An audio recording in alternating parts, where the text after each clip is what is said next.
5 फरवरी 2026 Gujarat high court में मोटेरा स्थित संत श्री आशाराम जी बापू के आश्रम की भूमि से जुड़े मामलों पर फैसला आया।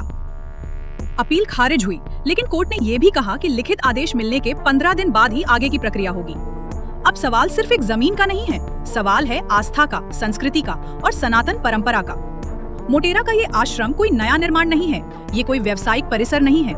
ये वो भूमि है जिसे शास्त्रों में जाबाल्य ऋषि की तपस्थली माना गया है, जहाँ जाबाल्य ऋषि ने वर्षों तक तप किया था। एक आध्यात्मिक वातावरण वाली भूमि, जहाँ दशकों से साधना, ध्यान और सेवा का प्रवाह रहा है। ये वही आश्रम है जहाँ लगभग पिछले 50 वर्षों से योग क्रियाएं होती हैं, ध्यान संध्या होती है, वेद, गीता और उपनिषदों की चेतना को जीवित रखा जाता है और लाखों करोड़ों लोगों की आस्था जुड़ी हुई है। आज जब हम ओलंपिक, खेल मैदान और विकास की बात करते हैं, तो ये प्रश्न उतना स्वाभाविक है। क्या विकास का अर्थ केवल कंक्रीट और स्टेडियम है, या फिर उस आध्यात्मिक विरासत को भी विकास का हिस्सा माना जाना चाहिए जो समाज को चरित्र, संयम और संस्कार देती है? ये आश्रम केवल ईंट पत्थर की संरचना नहीं है, ये एक जीवित तपस्थली है। यहाँ की भूमि ने साधकों के शुभ संकल्प, तप और साधना को देखा है। यहाँ का वातावरण केवल भौतिक नहीं, बल्कि आध्यात्मिक ऊर्जा से भरा हुआ है। कोर्ट का सम्मान हर नागरिक करता है, लेकिन ये सवाल उठाना भी उतना ही जरूरी है। क्या ऐसे स्थलों के लिए कोई विशेष संवेदनशील दृष्टिकोण नहीं होना चाहिए? और क्या सनातन संस्कृति को बचाए रखने वाले केंद्रों के लिए कोई वैकल्पिक समाधान नहीं खोजा जा सकता? आज आश्रम को 15 दिनों का समय मिला है। ये समय सिर्फ कानूनी प्रक्रिया का नहीं है, बल्कि ये समय है संविधान, संस्कृति और चेतना के बीच संतुलन खोजने का। आश्रम की ओर से ये स्पष्ट किया गया है कि साधकों को समय समय पर सही जानकारी दी जाती रहेगी और भ्रामक प्रचार से सावधान रहने की अपील की गई है। ये मामला अभी समाप्त नहीं हुआ है। ये एक ऐसे मोड़ पर है जहां से आगे का रास्ता केवल कानून से नहीं, विवेक से भी तय होना चाहिए। आप क्या सोचते हैं? क्या भारत की पहचान केवल बड़े खेल आयोजनों से बनेगी, या उन तपस्थलियों से भी जिन्होंने सदियों से भारत की आत्मा को जीवित रखा है?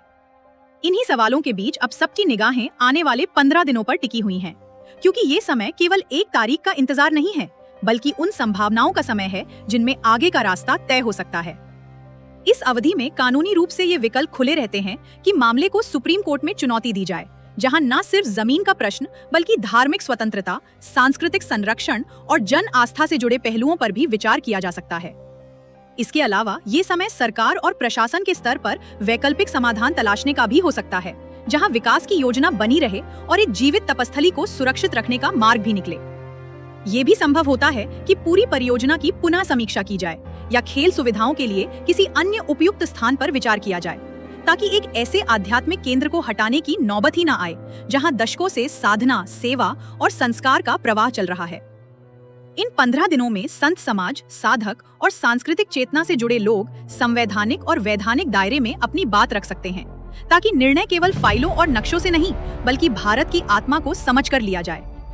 इसलिए ये कहना जल्दबाजी होगी कि आगे क्या होगा और क्या नहीं। फिलहाल इतना स्पष्ट है कि ये समय संघर्ष का नहीं, समाधान की संभावना का समय है।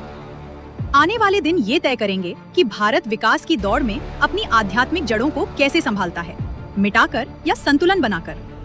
आपकी क्या राय है? कमेंट्स में जरूर बताएं। हरिओम।